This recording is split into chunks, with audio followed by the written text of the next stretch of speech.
We're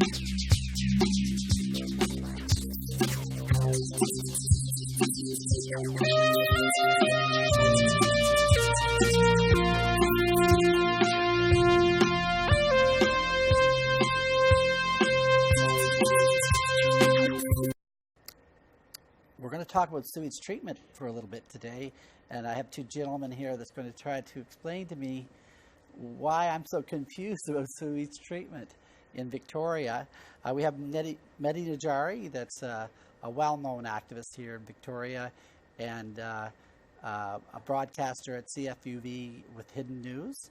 And we also have Bryan Gilbert here, and he is a right planner, and Brian's been working extensively in this area trying to find some alternatives to the current plan for sewage treatment. So we've had a little chat just before the cameras start rolling, and we've come down to a decision that one of the major problems here is the process, and why a guy like me is so confused about what are the best options, and why am I having such a hard time to get to get my brain cells wrapped around these options, is because of lack of good process and good informative process. So let me just throw that out there, and maybe we'll start with you, Mehdi. If you think the process, the consultation process, is not doing us good service, how would you see a better process that would help us along? After the McLaughlin point was rejected, they had to start again, and this time they said they are going to start with public consultation. I got involved about a month and a half ago because they asked public to participate. But when I went through some of those meetings on May 31st in Conference Center and others, it came to me the process, the public participation is not a meaningful public participation. They didn't provide much information to the public on any of the options, and they are asking people to choose sides. It's ridiculous to choose side when you don't know which plant is a distributed option we are going to follow with a very small footprint, or a one big centralized system. So asking people to choose side and then eliminate a lots of sites, and then they come with information that, to me, is biased toward one central plan, secondary treatment, anaerobic digestion, what CRD wanted. All the information is pushing participants to choose that option. Okay. And I don't think that is proper public participation. So, like Brian,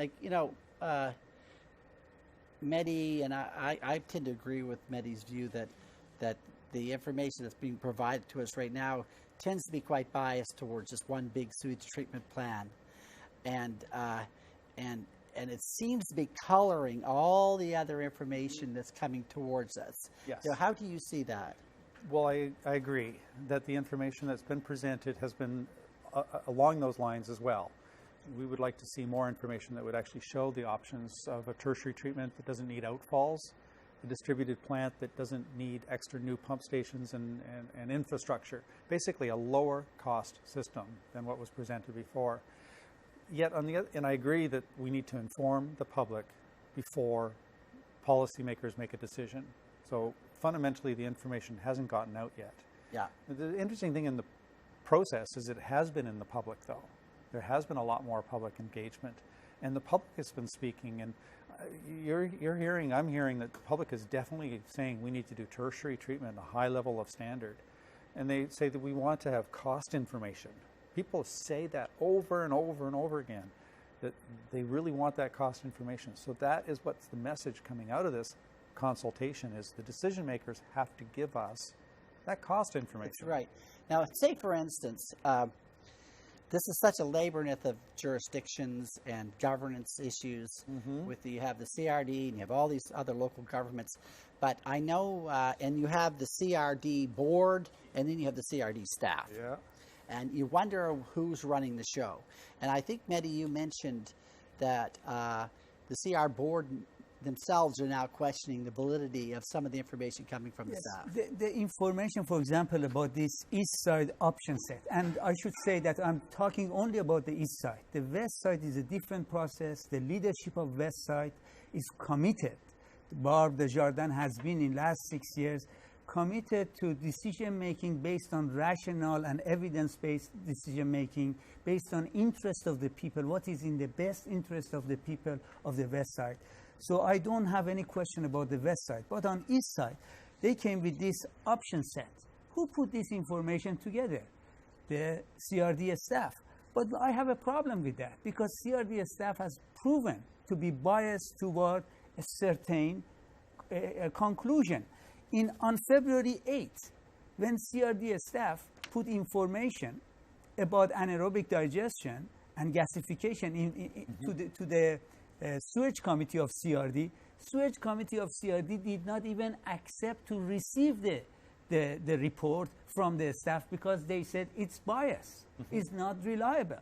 So how is it the information from the staff is not reliable to CRD board, but the same staff are giving us, I don't know, unreliable information, and public has to make decision based on those information? It doesn't make sense. It is. One last thing is that I want reliable information about distributed system because they spent $60 million pushing this centralized secondary treatment.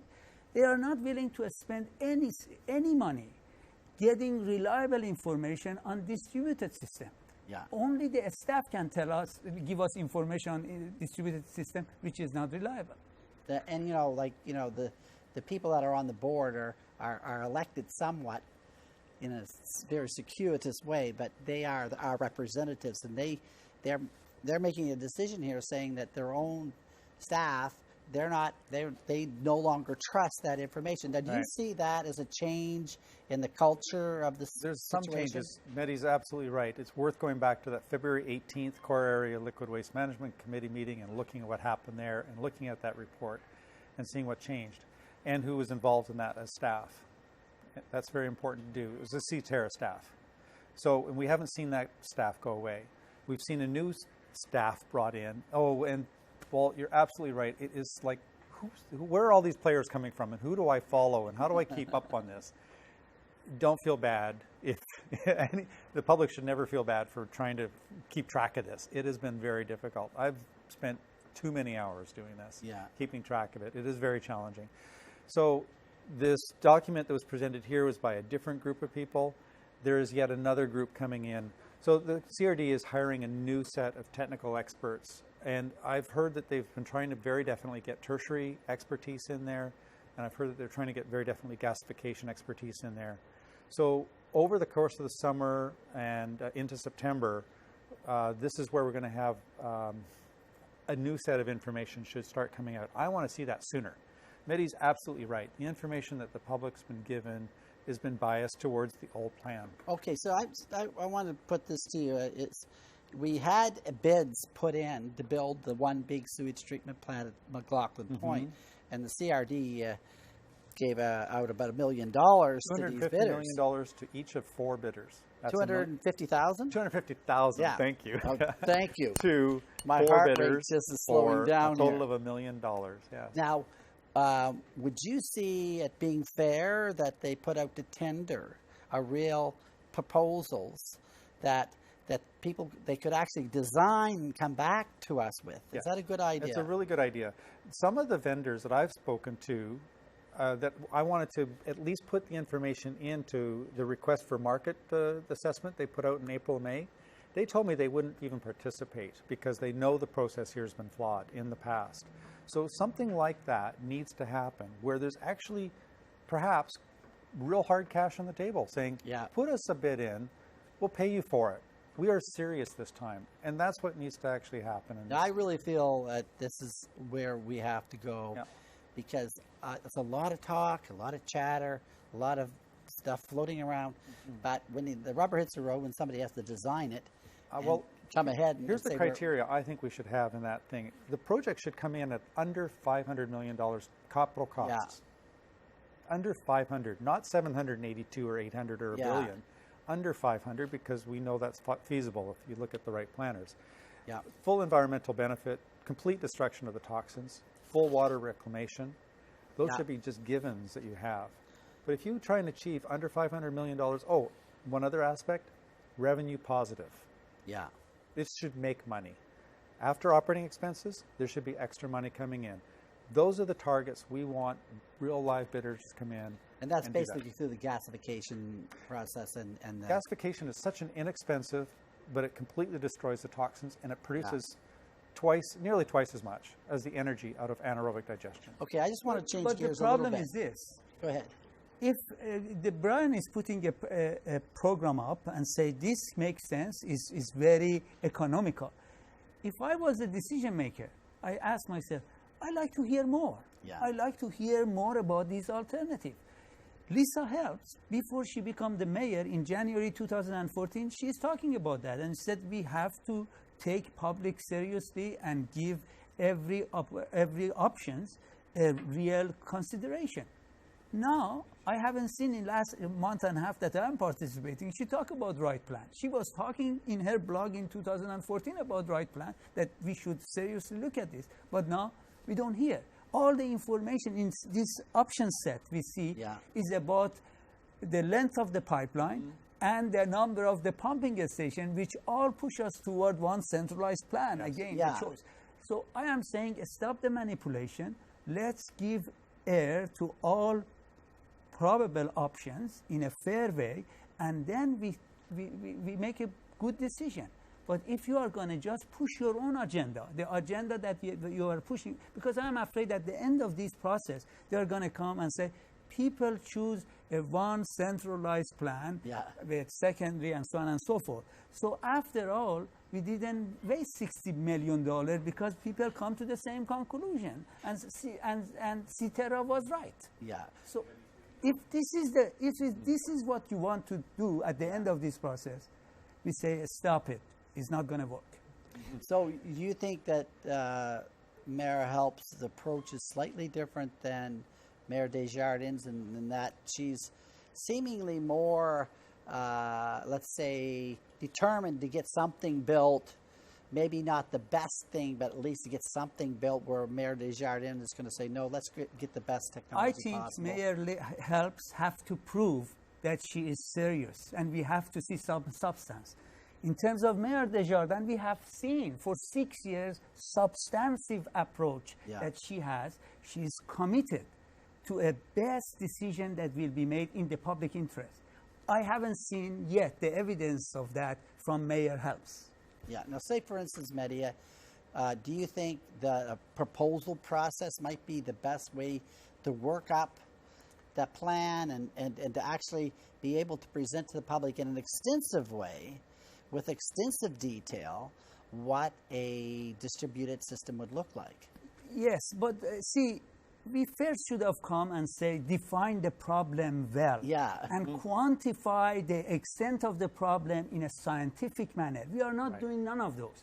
The senior government, provincial and federal, are saying you have to do a secondary treatment with no reasoning, you know. So we are asking ourselves, this is not going to improve the situation in terms of environmental impact than what we have right now. So if the principle is just no pollution should enter into the ocean, then I can agree with that. Then we cannot have secondary system. We should go with tertiary. We should go every day. So this is, the public needs to keep engaged and keep asking for what they really do want, which is don't get the pollutants on the water or land or air. We want to have a low-cost system. These are things we want to have. And so that we need to keep on, as public citizens, pushing for that, demanding that, putting in our 2 bits for that, asking for more information, so that the politicians have our support when they go and do it. You know, this is where Barb has had that support of her public. The Esquimalt people have been really behind her on all the decisions around the McLaughlin thing, very solidly so as much as the region. So that's what Lisa's also needing, and the whole committee's needing. They need the public to keep on standing up and saying, this is a 100-year project. We're in drought conditions right now. We should be thinking about what the future of our world's going to be like. We need to reclaim that water and own it. It needs to be publicly owned and operated. Now, this is an important part to the That's an too, excellent point, given we're looking at weather conditions now, and we could be faced with several years of drought. And nobody is building secondary system anymore. It's No. outdated already. So why are we building a outdated system now? It's going to be a boondoggle. That's a topic for the next show. There we Miss, go. Because we should Out get of into time, that. yes. But anyway, great, wonderful having you two guys here. I learned a little bit. And I hope you don't feel too bad either. And I think, what's there to learn? if we keep this discussion going, and I think we can actually find a way to get that to the public that the public can understand these basic concepts. So always a pleasure, and thank you very much for watching Citizens Forum, and stay tuned.